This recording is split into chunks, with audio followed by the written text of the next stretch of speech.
Good morning, all of you. So yesterday we discussed about the concept of leadership, and also what else did we discuss yesterday? Importance of leadership, characteristics of leadership, and qualities of a good leader. So today we are going to discuss about the leadership styles. So there are, we can classify them on various bases. The most popular basis is on the use of authority, right?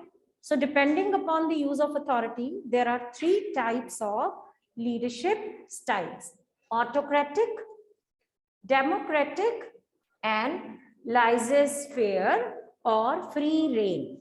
Okay. So first of all, autocratic, also known as authoritarian leadership style. Authoritarian, so नाम से ही आपको थोड़ा सा समझ आ गया होगा कि ये वो लीडरशिप स्टाइल है जिसमें लीडर जो है ऑर्डर्स देता है और अपने सबऑर्डिनेट से एक्सपेक्ट करता है कि वो इन ऑर्डर्स को ओबे करे। ठीक है, so it is that type of leader. Autocratic leader is that leader who thinks that whatever he decides is correct. जो मैंने कह दिया, जो मैंने जैसा मैं सोच रहा हूं वही सही है. ठीक है, and the best way of doing what is required to be done, ठीक है, that is what I am thinking it to be, right? So autocratic leaders, they frame all the rules and regulations, they assume the full responsibility, right? They take all the decisions, they make all the allotments of the work without consulting or allowing their subordinates to participate in the decision making process. Okay, so under this style, a manager centralizes all the decision making powers in himself. अब इस leadership style में leader के जो followers होंगे वो हमेशा insecured रहेंगे, ठीक है, और अपने लीडर्स से डरेंगे. वो खुद कम सीखेंगे, राइट? यहाँ पर जो कम्युनिकेशन है वो वन वे है. It can be through flow chart. It can be shown like this: A gives orders to B, C, D. One way communication. A, B, C और D जो है A के साथ रिट्रोस्पेक्ट कम्युनिकेट नहीं कर पाएंगे. ठीक है, only one way communication with the subordinate. So he has to act according to the commands given by the manager. ठीक है, यहाँ पे हम लीडर को कहते हैं डॉगमेटिक है. डॉगमेटिक मतलब अथॉरिटेटिव है बहुत ज्यादा. ही डज नॉट वांट कि somebody should कुछ उसके अगेंस्ट कोई या उसको क्रॉस करे कोई भी. उसकी अप्रोच डॉगमेटिक अप्रोच है. He does not wish to be contradicted. वो इसको कॉन्ट्रडिक्ट करे उसको ये पसंद नहीं है, because he thinks he knows it all, right? So जिसको ये लगता है कि मेरे को सब पता है, एक तरह का उनमें सुपीरियोरिटी कॉम्प्लेक्स या ओवर कॉन्फिडेंस है कि हमें सब पता है, जो कह दिया वैसा ही होना चाहिए और बाकी किसी को कुछ नहीं पता. ठीक है, so his following is based on the assumption that the reward or punishment both can be given depending upon the result. उसका जो स्टाइल है, फॉलोइंग है, वो ये सोचता है अच्छा करेगा कोई तो उसको रिवॉर्ड देंगे, नहीं अच्छा रिजल्ट आया उसको पनिशमेंट भी दे सकता है. वो इज नॉट इनटू मोटिवेटिंग और कन्विंसिंग. तो उसकी यही एक्सट्रीमिस्ट है. वो कहता है रिजल्ट देखा जाएगा एम्प्लॉय का, अगर अच्छा करेगा तो इसको प्रमोशन दे देंगे, नहीं अच्छा करेगा तो इसको निकाल देंगे. ठीक है, सो this type of leadership is effective in getting productivity in many situations, like in a factory where the supervisor is responsible for the production on time and he has to ensure labor productivity. So जहां पर specially जो worker class है ना, वहां से हमें काम लेना है, हमारा ऑर्डर है, हमने इन टाइम अपना गोल कंप्लीट करना है, तो उस केस में यहाँ पर जो सुपरवाइजर है वो ये स्टाइल अडॉप्ट कर सकता है। थोड़ा सा अपना डर रखेगा, ऑर्डर्स देगा, इंस्ट्रक्शंस देगा कि मेरे को 6 बजे तक ये सारा सामान पेटियों में पैक चाहिए, ठीक है, रेडी होना चाहिए सारा सामान। तो उस केस में दिस माइट प्रूव इफेक्टिव। सो इससे क्विक डिसीजन मेकिंग भी रहती है लीडरशिप, इस वाले लीडरशिप स्टाइल में, because you don't have to consult others, you have to take all your decisions on your own, centralized decision making power है, ठीक है। So but there are variations also, they may listen to everybody's opinion, consider subordinate ideas and concerns, but the decision will be on। कई बारी ऐसा भी होता है जो लीडर है सुनता सबकी है पर करता मन की है ना, even then it is an authoritarian leadership style but with a variation। Clear? So using this kind of flow chart, we can explain autocratic leadership style. ठीक है? Okay. Then democratic, also known as participative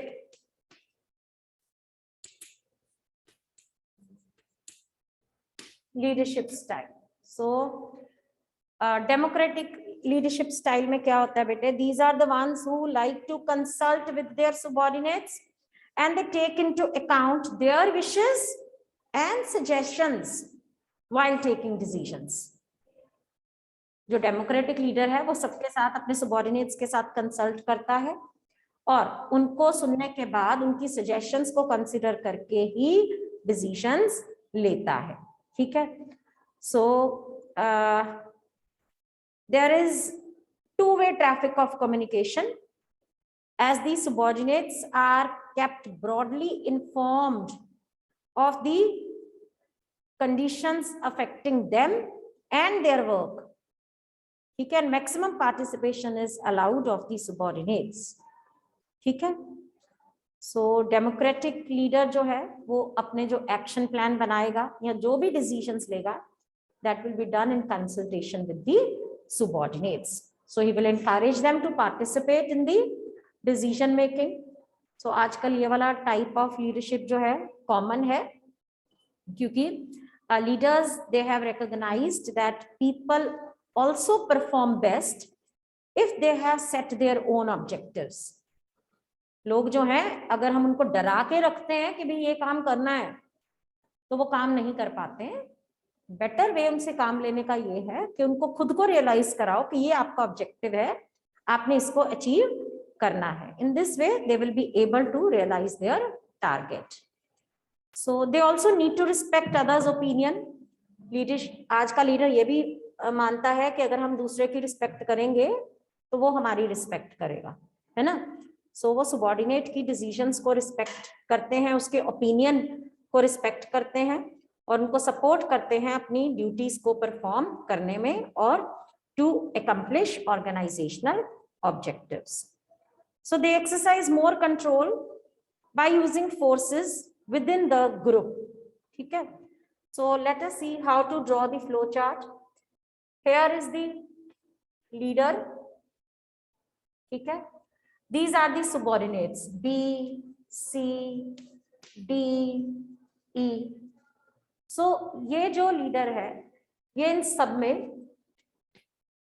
A B को बताता भी है, उससे सुनता भी, ठीक है। डी से भी टू वे कम्युनिकेशन, ई से भी और सी से भी उसकी two way communication. So this type of leadership style is known as democratic और पार्टिसिपेटिव डिसीजन मेकिंग, ठीक है। समझ में आ गया क्या फर्क है दोनों में? इसमें वो अपनी करता है, किसी से सजेशन लेता नहीं है, यहाँ पे सबसे सजेशंस लेके उनको माइंड में रख के फिर डिसीजंस ली जाती है, ठीक है। कमिंग टू द थर्ड, लाइजोस्फीयर और फ्री रेन लीडर। सो बेटे such type of leader, he does not believe in the use of power unless it is absolutely essential। सो जब लीडर ग्रुप मेंबर की तरह बिहेव करता है और makes all the members of his group to choose their own methods of work and decide independently his style of functioning. यहाँ पे क्या है, जो लीडर है वो ग्रुप के साथ ही मिल जाता है, ठीक है। he does not act as a leader, he does not impose any decisions, he does not take any decisions। वो उनके साथ बैठ के ऑब्जेक्टिव सेट करता है और हर एक को फ्री रेन दे देता है कि जो जिसको तरीका अपनाना है अपने इस ऑब्जेक्टिव को अचीव करने का, आप अपने अकॉर्डिंग कर लीजिए, ठीक है। लेट अस से यहाँ पे हमारा एनुअल फंक्शन हुआ, ठीक है।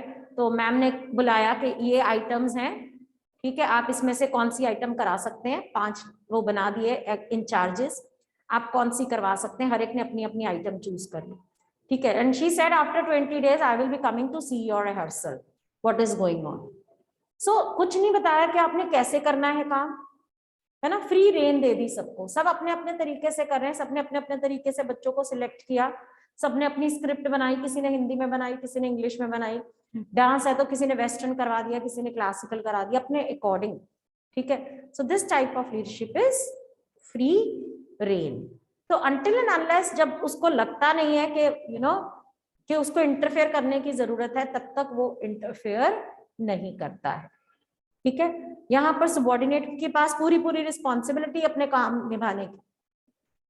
जब आपने कुछ उनको इंटरफेयर नहीं किया, रिस्पॉन्सिबिलिटी आपने नहीं ली, इसका मतलब लीडर ने नहीं ली, रिस्पॉन्सिबिलिटी किसकी है, सबॉर्डिनेट की है, ठीक है। सो हियर द वर्कर जो है, जैसे ये ए है, ये बी, ये सी, ये डी, ये ई, ठीक है। ए बैठा हुआ है आराम से और ये आपस में इस तरह से they are having their own decisions. B may consult with C or with D or with E. They may have their group activities, आपस में जैसे मर्जी करें, फ्री रेन है। B अपने अकॉर्डिंग कर रहा है, C अपने अकॉर्डिंग, D अपने अकॉर्डिंग कर रहा है, A आराम से बैठा हुआ वहां पर देख रहा है। इसको बोलते हैं फ्री रेन, ठीक है। यहाँ पे लीडर का रोल ऑलमोस्ट नेग्लेजिबल है, ठीक है, एंड लिमिटेड है। He just provides advice and direction if requested. मैंने प्ले लिया, मुझे समझ में नहीं आ रहा कि अच्छा मैं ये वाला सीन डालूं कि नहीं डालूं, तो I went to activity in charge or principal ma'am to take the decision or to consult with her and ask for her advice. Then she might give her advice. Otherwise, she will, if she does not interfere at all, then this is a free rein type of leadership, ठीक है। So ये तीनों तरह की हमारी leadership styles हो गए। So depending upon the situation a leader may choose to exercise a combination of these styles when required, ठीक है ना।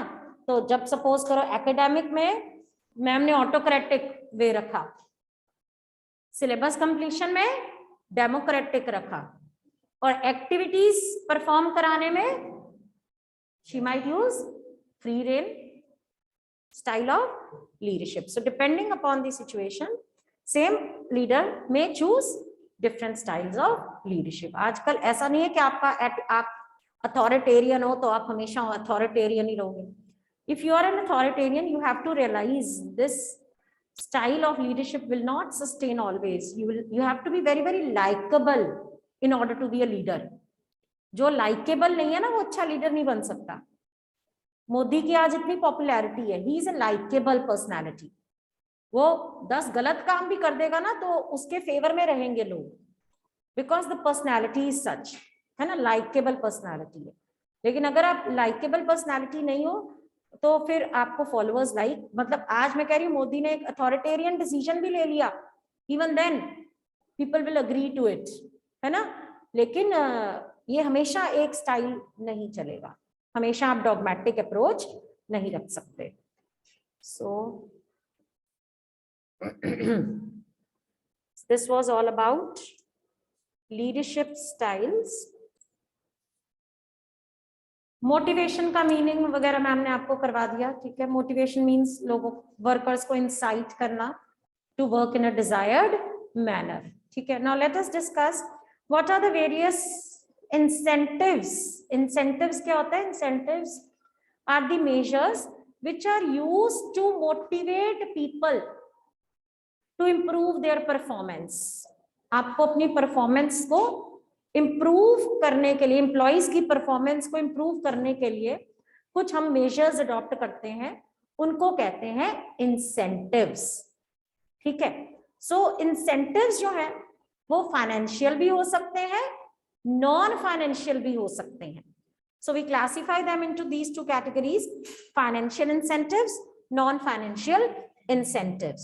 So आज के टाइम पे money, it has become the means to satisfy the physical needs in daily life and also of obtaining social position and power, है ना।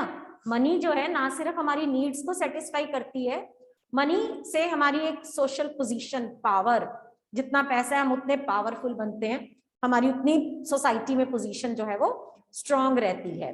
तो money जो है it is a very important incentive for every individual, ठीक है। So financial incentives हम किनको बोलते हैं? These are those incentives which are directly measurable in terms of money. Financial incentives means which are directly measurable in terms of money। मैंने आपकी promotion कर दी, वो नॉन फाइनेंशियल इंसेंटिव है, उसको हम मनी की फॉर्म में मेजर नहीं कर सकते। मैंने आपका स्केल बढ़ा दिया, वो फाइनेंशियल इंसेंटिव है, ठीक है। So which is measurable in monetary terms. So what are the various financial incentives which are used?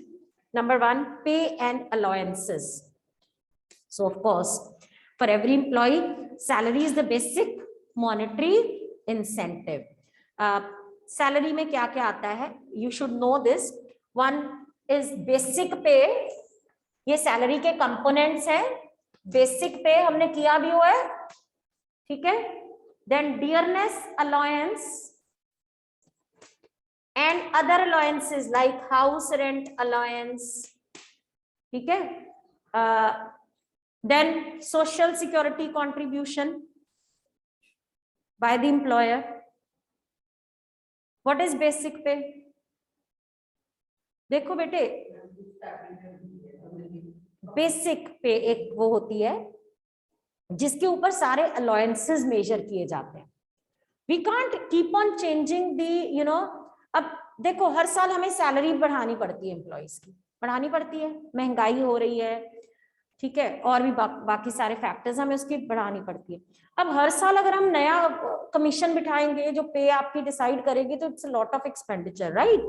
So what do we do? We keep one basic pay, उस बेसिक पे के ऊपर हम बाकी अलाउंसेस मेजर करते हैं in the form of percentage, and as and when required हम उन अलाउंसेस को बढ़ा देते हैं। समझ आया? जैसे सपोज करो डियरनेस अलाउंस क्या होता है पता है आपको? मेरी बेसिक पे इस टाइम पे 50,000 है सपोज करो, और मुझे 10% डीए मिल रहा है। What is DA? Dearness allowance नहीं मालूम बेटे? It is an allowance given to the employee for compensating inflation. जो प्राइसेस बढ़ रहे हैं ना, प्राइसेस बढ़ने के करके हमारी मनी की परचेजिंग पावर कम होती जा रही है ना। तो पहले जो चीज मेरी 100 रुपए की आती थी वो 150 रुपए की आती है, मतलब 50% प्राइसेस बढ़ गए। सपोज जनरल प्राइस लेवल में जो राइज आया, सपोज को 5%, जनरल प्राइस लेवल में 5%। आपको पता है ना इन्फ्लेशन, सीपीआई आपने इंडेक्स नंबर पढ़ा है ना, तो 5% रेट ऑफ इन्फ्लेशन है, गवर्नमेंट ने मेजर किया। तो 5% मेरी सैलरी बढ़नी चाहिए कि नहीं? बढ़नी चाहिए ना। तो गवर्नमेंट बेसिक पे सेम रखती है, गवर्नमेंट डियरनेस अलाउंस। अब अगर मेरा पहले 10% था, 5% रेट ऑफ इन्फ्लेशन है, तो गवर्नमेंट ने अनाउंस किया, गवर्नमेंट 2 साल में 2 बार डीए अनाउंस करती है गवर्नमेंट, ठीक है। तो वो डियरनेस अलाउंस अब 15% हो गया। अब 15% इसके ऊपर मेजर होगा। 50,000 का पहले 10%, मुझे कितना मिल रहा था? 5,000। अब मुझे ज्यादा मिलेगा तो मेरी सैलरी बढ़ जाएगी, ठीक है। इसी तरह हाउस रेंट अलाउंस होता है, एम्प्लॉय को ये अलाउंस दिया जाता है ताकि वो अपने घर में रह सके। अगर तो वो अपना घर है उसका तो उसको HRA परसेंटेज फॉर्म में, मतलब सैलरी में फॉर्म में दे दिया जाता है, अगर नहीं है तो इसका वो रेंट दे दे, ठीक है। और इसी तरह प्रोविडेंट फंड के ऊपर जो है, ठीक है, वो सारी चीजें हैं। तो salary system consist of regular increments in the pay every year and enhancement of allowances from time to time. So salary system जो है उसमें रेगुलर इंक्रीमेंट्स दिए जाते हैं, इसके अलावा इंक्रीमेंट होता है जैसे जैसे हमारा एक्सपीरियंस बढ़ता जाता है ना। तो हमारी, देखो मैं जब आई थी 10 साल पहले, अब मेरे पास कितना एक्सपीरियंस हो गया 10 साल बाद, हुआ या नहीं? तो should there be no increase in my salary due to my experience? हर साल मेरा एक्सपीरियंस बढ़ रहा है, तो उसके लिए हर फर्म क्या करती है, अपने एम्प्लॉय का इंक्रीमेंट लगाती है। हर साल इंक्रीमेंट लगता है, क्योंकि हर साल हमारा एक्सपीरियंस बढ़ गया तो हमारी सैलरी भी बढ़नी चाहिए, तो उसका इंक्रीमेंट भी लगाया जाता है। तो इस तरह से एक एम्प्लॉयर अपने एम्प्लॉय को इंक्रीमेंट देके, अलाउंसेस में टाइम टू टाइम इंक्रीज करके, ठीक है, अपने बेसिक पे में भी हाइक करके अपने एम्प्लॉय को मोटिवेट कर सकता है, ठीक है। सो सैलरी और यहाँ पे and allowances becomes one of the most important financial incentive given by the employer to the employee. आज के टाइम पे आपने कभी देखा, वो अभी एक्सिस बैंक में मैनेजर था, अच्छा आप गए तो देखा वो कहाँ चले गए, उसको तो जी वो वाले बैंक वाले ले गए, दूसरे बैंक में मैनेजर लग गया। वो क्या, किस बेसिस पे ले जाते हैं, क्या ऑफर करते हैं उसको, कैसे मोटिवेट करते हैं उसको अपनी जॉब में? गिविंग देम हायर पैकेज, ठीक है। Then productivity linked wage incentive. So कई बारी फर्म्स जो है प्रोडक्टिविटी लिंक्ड वेज इंसेंटिव्स भी देती हैं, मतलब वेजेस को लिंक कर देती हैं प्रोडक्शन के साथ, कि अगर इतनी प्रोडक्शन करी, या आपने डिफरेंशियल पीस वेज रेट में पढ़ा है ना, जैसे अगर 100 डिब्बे बनाए तो 5 रुपए एक डिब्बे के हिसाब से, उससे ज्यादा बनाए तो 10 रुपए एक डिब्बे के हिसाब से आपको वेजेस दी जाएंगी। Again it is a motivation incentive to work hard. Then bonus. Bonus is again an incentive offered over and above the wages or salary to the employees. जैसे अगर हम सोल प्रोप्राइटर की या पार्टनरशिप की बात करें, जो कि हमारी सिटी में ज्यादा कॉमन फॉर्म ऑफ ऑर्गेनाइजेशन है, कंपनीज तो बहुत कम है जलंधर में, तो यहाँ पे बोनस हर दिवाली पे, जो बिजनेस फैमिलीज हैं उनको पता है, हर दिवाली पे वर्कर्स को हम बोनस देते हैं। बोनस क्या होता है? It's like apart from wages, we give them something extra so that they feel happy, motivated. They feel to be a part of our organization. So जितना आप बोनस अच्छा देंगे उतना वो मोटिवेट होगा। कई बार तो कुछ वर्कर्स छोड़ के काम चला जाते हैं, क्यों? तेरे को यहाँ क्या कमी थी, हम तेरे को इतनी अच्छी सैलरी दे रहे थे, सारा बोनस नहीं दे रहे थे हम, वो दूसरी फर्म में बोनस मिल रहा है, ठीक है।